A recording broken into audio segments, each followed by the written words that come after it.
Bonjour à tous, le dernier point de Demain nous appartient. Notre actualité du jour portera sur Demain nous appartient, 1595. Alexis est mort, qui l'a tué et jeté son corps à la mer? Au commissariat, Karim et Franck font le point. Ils n'ont aucune trace de la voiture volée par Langlois. Deux policiers soupçonnaient qu'il se cachait quelque part en attendant de récupérer un autre bateau. Au même moment, Sarah informe ses collègues que Langlois avait été en contact avec un certain Tahar, connu pour ses services en matière de commerce et de recel de biens volés. Puis convoqués au commissariat pour interroger Sarah et Franck. Ils ont réussi à le convaincre de parler. Tahar a déclaré que Langlois était venu vers lui pour lui vendre des bijoux et des tablettes. Mais parce qu'il a vu l'appel à témoins, il n'a pas voulu s'impliquer dans cette affaire. Langlois était pressé car il avait besoin d'argent pour aller en Espagne. Cela a confirmé à la police que Langlois était toujours dans le secteur. Soudain, Manon reçoit une alerte. Langlois a été localisé. En effet, Kelkoun a répondu à l'appel à témoins. Elle s'y rend avec Nordine et Karim. Mais ils ont arrêté un homme étrange. Ils ne savaient pas que le corps de Langlois s'était échoué sur la plage. De son côté, Timothée s'est rendu au commissariat pour être jugé pour son piratage d'un système informatique. Devant l'établissement, il rencontre Manon et remarque son attitude fermée. Elle a expliqué qu'elle s'était sentie blessée qu'il lui ait menti et lui ait extrait des informations pour pirater le système. Mais Timothée estime qu'il faut arrêter le voleur du Père Noël.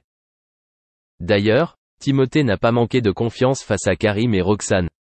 Il a expliqué qu'il n'avait reçu aucune réponse à la demande qu'il avait soumise à point.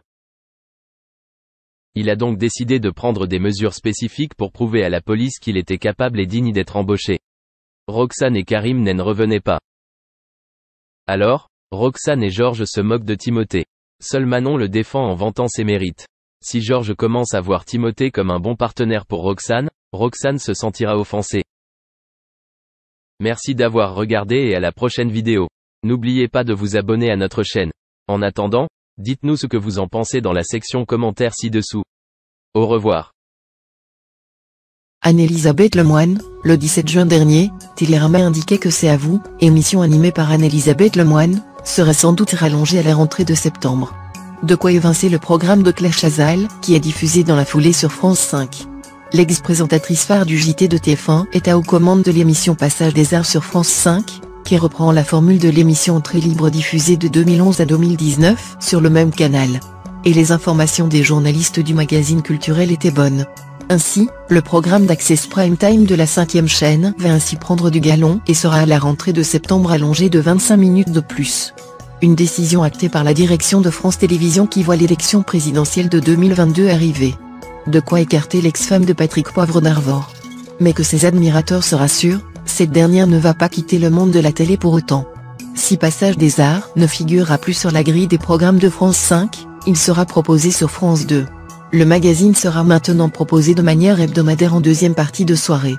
Claire Chazal n'en reste pas là sur France 2, car prendra aussi les commandes du Grand Échiquier à la place d'Anne-Elisabeth Lemoine. Cette dernière a été interrogée par les journalistes de TV Mag et a parlé de ce transfuge. La présentatrice évoque notamment avoir échangé avec sa collègue. « Je voulais que ça se passe en bonne intelligence avec Claire Chazal », a-t-elle dit. « Je suis très heureuse car Passage des Arts aura une bonne exposition en deuxième partie de soirée sur France 2 et le Grand Échiquier lui convient parfaitement », a-t-elle avancé. Claire a d'autres qualités que les miennes, des compétences en musique classique. Prendre les commandes au dernier moment de cette belle machine a été un vrai défi. J'en ai éprouvé du plaisir et de la fierté mais ma présentation était, disons, un peu wild, plus rock'n'roll, a souligné la présentatrice de C'est à vous. Anne-Elisabeth Lemoine est née en juillet 1970 dans le Val-de-Marne. Diplômée du CELSA, elle débute sa carrière à la radio. Sur les ondes, elle présente Vous écoutez la télé sur France Inter et on ne pouvait pas le rater sur RTL. Elle est chroniqueuse dans Jamais Source sur France Inter. À la télévision, Anne-Elisabeth intègre à T'empêche tout le monde de dormir de Marc-Olivier Fogiel sur M6 entre 2006 et 2007. Dans les mêmes années, elle est aussi chroniqueuse dans Sa balance à Paris sur la chaîne Paris Première et dans 5 ans avec aux côtés d'Estelle Denis. La journaliste débarque chez Canal+ à la fin 2007 pour être